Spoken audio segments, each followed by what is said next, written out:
मंच पर आसीन सभी मित्रों, और मुझे सबसे ज़्यादा खुशी इस बात की है कि इतनी बड़ी तादाद में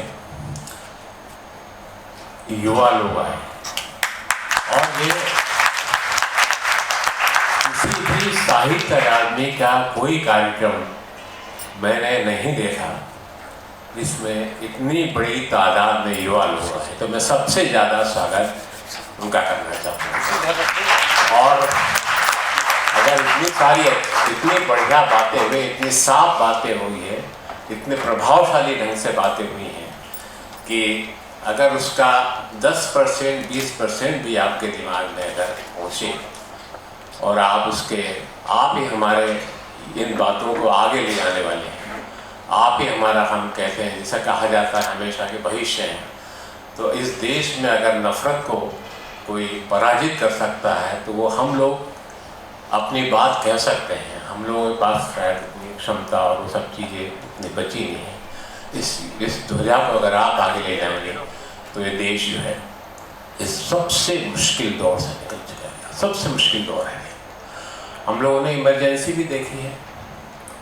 हम लोगों ने हमारे वर्तमान प्रधानमंत्री के गुरुजी आडवाणी जी को भी देखा है, जो इनको यहाँ तक जिन्होंने पहुँचाया और जिन्होंने प्रधानमंत्री ने पहला काम किया कि उनको किनारे कर दिया और बहुत अच्छा किया, क्योंकि उसी आदमी ने 1992 में मस्जिद गिरवाई थी।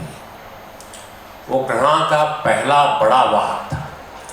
उसके प्रति जो है किसी भी तरह की उदारता की कोई जरूरत नहीं। उस आदमी ने इस देश को आज यहाँ तक लाके छोड़ा है।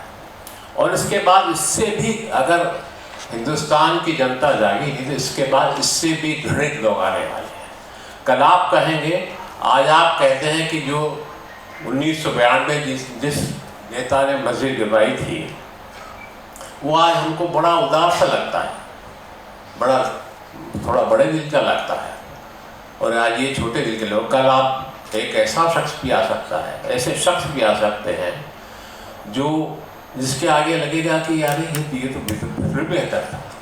तो ये जो घृणा का जो सिलसिला जो इन्होंने चला रखा है उसमें आपको लगेगा कि यार पिछला वाला तो बहुत अच्छा था। अगर कल योगीनाथ आ जाए, योगी आदित्यनाथ आ जाए तो, और जब वो चले जाएंगे तो आपको लगेगा कि अरे वो फिर भी ठीक थे भाई। तो ये इस तरह का माहौल जो है इस देश में बना दिया गया है। और ये बहुत ही, मतलब मैं क्या बताऊं, मतलब रोना आता है। आज लोग नफरत का तमगा लगाए, ऐसा कभी नहीं हुआ।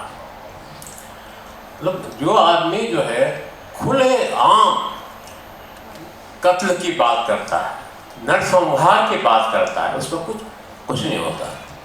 अदालतें कुछ नहीं करती। अगर गिरफ्तार भी होता है तो उसे जमानत मिल जाती है। और जो इस देश के लोगों के अधिकारों के लिए लड़ते हैं, इसके देश के बुनियादी इश्यूज के लड़ते हैं, उनके साथ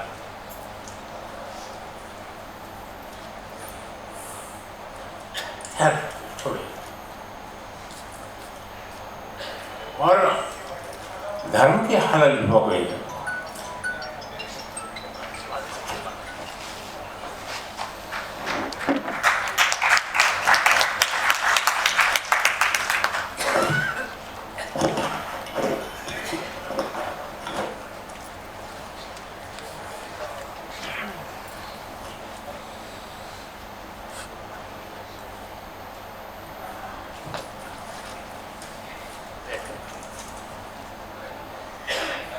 आप बैठ के बोलना,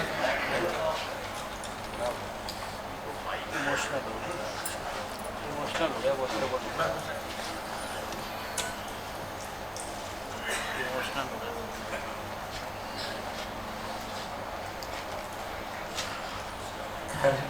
इतना भावुक नहीं होना चाहिए।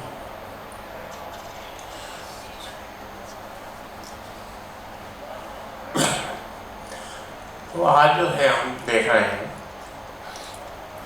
कि धर्म और नफरत एक दूसरे के पर्याय होते हैं, जो कि है नहीं। लेकिन आज जो है जितने भगवा कपड़े पहने हुए लोग हैं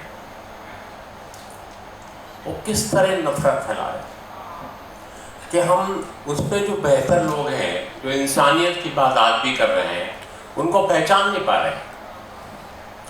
ये धर्म की हालत हो गई। और ये धर्म की, हिंदू धर्म की बात नहीं है। बौद्ध धर्म जो एक महान धर्म है, जैसा कि हमारे पूर्व वक्ता ने बताया, क्या हालत है उसकी भी। इस्लाम की हालत जो है दूसरे देशों में क्या है, कौन सा धर्म, क्रिश्चियनिटी जो ने क्या क्या दुनिया में कहर नहीं ढाया है।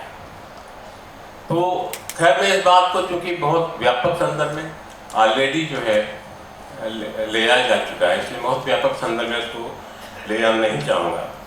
लेकिन इस बात को समझने की जरूरत है कि इस नफरत की जड़ें सिर्फ जो है 1992 से भी नहीं है, उसके पहले से भी जो है नफरत की जड़ें फैलती रही हैं। और उसके इतिहास में जाना बहुत आज ज़रूरी नहीं है।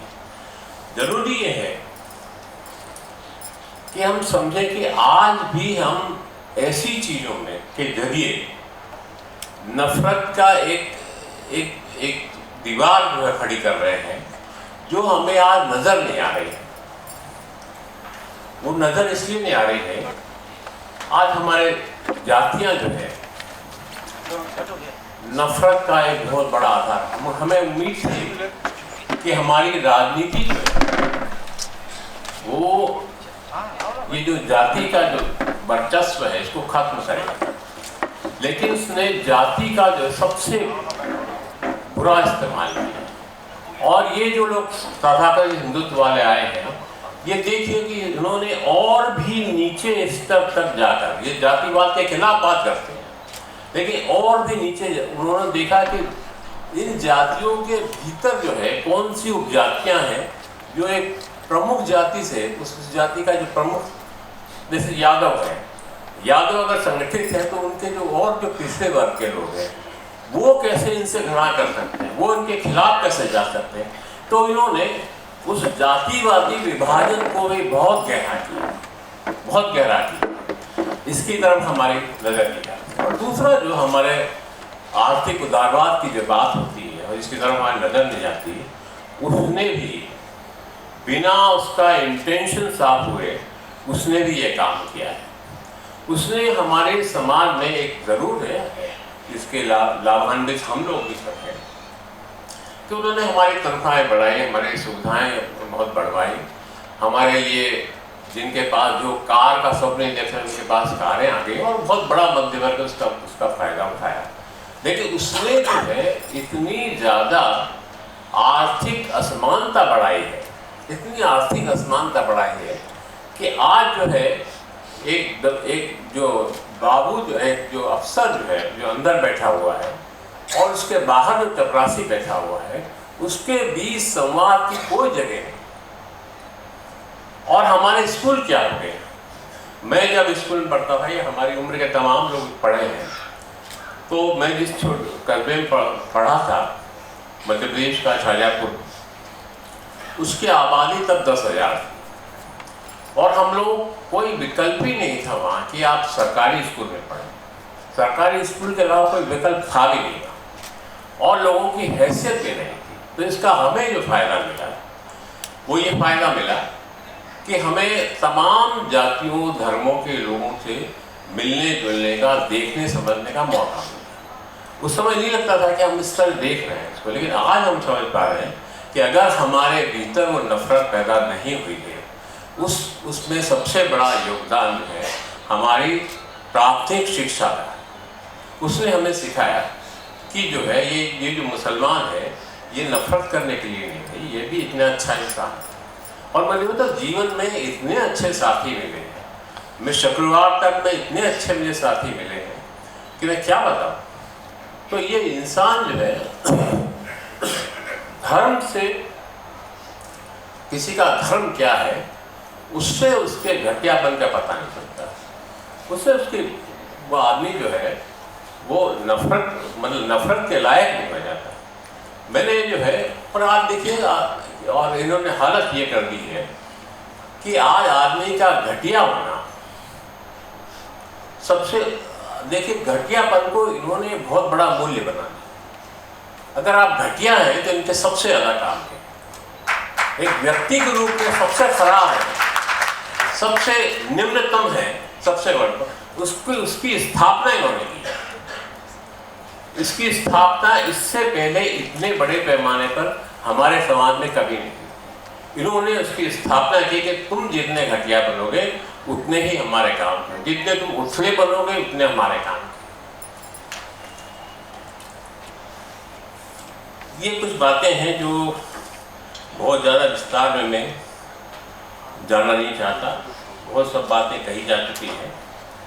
और हमारे समाज में मैं पिछले करीब 1 महीने से केरल में, और मुझे इस बात से बड़ा बहुत तीखा एहसास हुआ है कि हमारे यहाँ के जो धर्मनिरपेक्ष सरकारें आई हैं, उन्होंने हमारे यहाँ जो संस्कृति के महत्व को कभी समझा नहीं।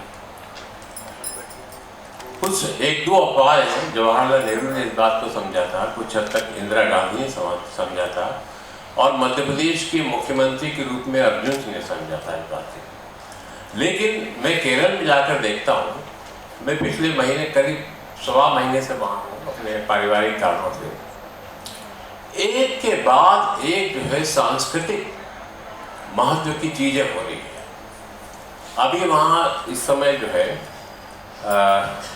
बिनाले चल रहा, जो कि अंतर्राष्ट्रीय स्तर का जो कला महोत्सव है, और वो करीब 2-2.5 महीने से चल रहा है।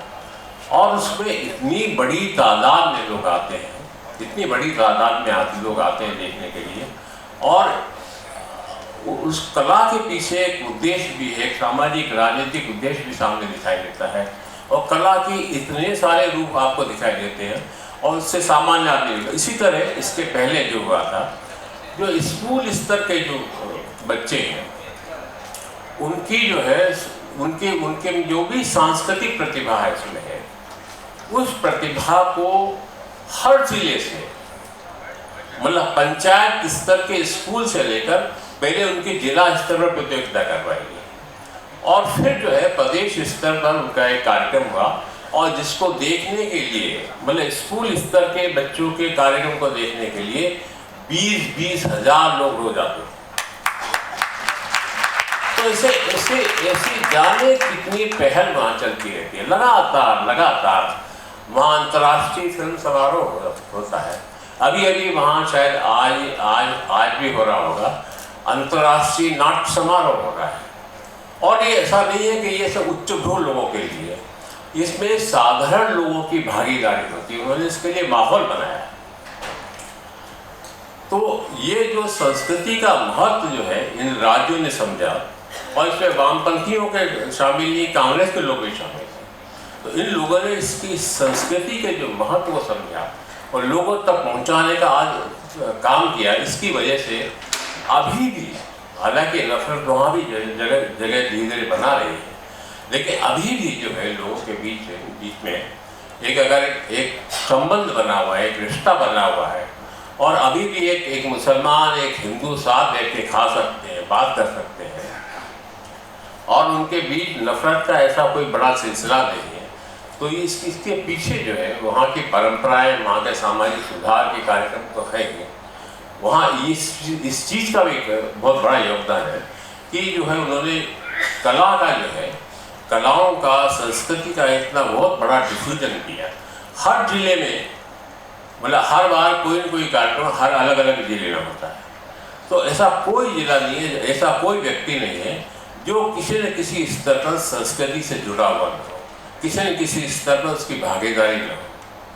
तो ये काम हमारे राज्यों की सरकारों ने कभी नहीं किया। और देखिए हमारे यहाँ छत्तीसगढ़ में भी 1 साल पहले 1 साल पहले ही सब शुरू हुआ। तो इस चीज़, और अगर हम उच्च भ्रू लोगों तक इसको सीमित रखेंगे, अगर जैसे आज जो इतनी बड़ी भागीदारी, अगर ये भागीदारी हमने सुनिश्चित नहीं की, तो निश्चय ही हमारा भविष्य जो है खतरे में है, और इसको समझना चाहिए। और इस बीच का बात को भी मत भूलिए कि इसने जो आर्थिक उदारवाद ने भी हमारे लिए एक बहुत बड़े गहरी असमानता, और आज असमानता की कोई बात नहीं करता, किसी के लिए असमानता जो है समाज में फैली हुई गहरी असमानता, और जिन जो असमानता की बात करते हैं उनको कोई नहीं करता। कोई समाजवाद, असमानता, किसी आर्थिक असमानता, जातिगत असमानता जो है कोई इशू ही नहीं रहेगा। इन्होंने सांप्रदायिकता को इतना ज़्यादा जो है बढ़ा दिया है कि ये जो बुनियादी इश्यूज है, बुनियादी सवाल है, उन बुनियादी सवालों की आज कोई पूछते नहीं।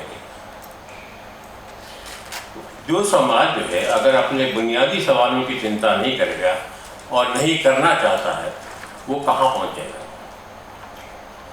तो और इस बात को समझना चाहिए कि विश्व साहित्य में साहित्य की एक नैतिक आवाज़ आती है। एक व्यक्ति के रूप में मेरी कोई आवाज़ नहीं होती, मदन कश्यप जी की कोई आवाज़ नहीं होती, और हमारे तमाम जो लेखक बैठे उनकी कोई आवाज़ नहीं होती। लेकिन आपने इसी व्यवस्था में देखा है कि जब लेखकों ने एक खास इशू पर जो है साहित्य अकादमी का सम्मान लौटाया, तो उसकी कितनी बड़ी व्यापक राजनीतिक स्तर पर प्रतिक्रिया है।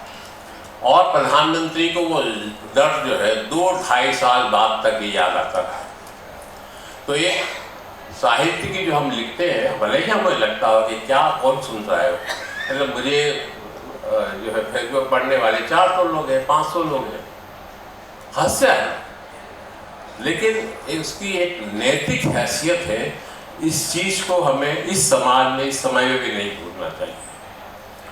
तो इस नैतिक हैसियत को के लिए हम लोगों को इसके प्रति जागरूक होना हमारी बहुत बड़ी ज़रूरत है। अगर हम इस चीज़ को भूल गए कि इसकी एक बहुत बड़ी नैतिक हैसियत समाज में है, तो हम कुछ नहीं कर पाएंगे। मैं जो है आज, क्योंकि हम अंदर से बहुत भावुक हो गया था, तो अपनी बात को बहुत बिखरे रूप में ही कह पा रहा हूँ और बहुत ढंग से अपनी बात को नहीं रख पा रहा हूँ। लेकिन मैंने कुछ मुद्दे आपके सामने रखने की कोशिश की है, और मुझे आपने जो ये सम्मान दिया उसके लिए बहुत आभार व्यक्त करता हूँ।